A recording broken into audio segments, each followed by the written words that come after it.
Hello friends, welcome to my YouTube channel CAD Engineer. In this video, we are going to learn how to hide and show the plane. To hide and show the planes, we can go to the symbol. With this symbol, we can hide anything. So we'll click hide all types. So here we can see the planes are become hidden.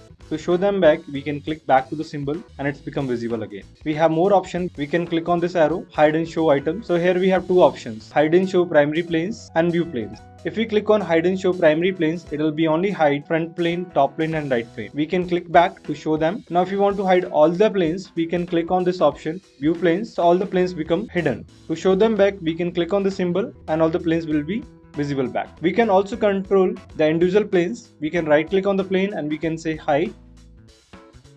Like this, we can hide one by one the planes. Now if you want to show them back, we can go to feature design tree.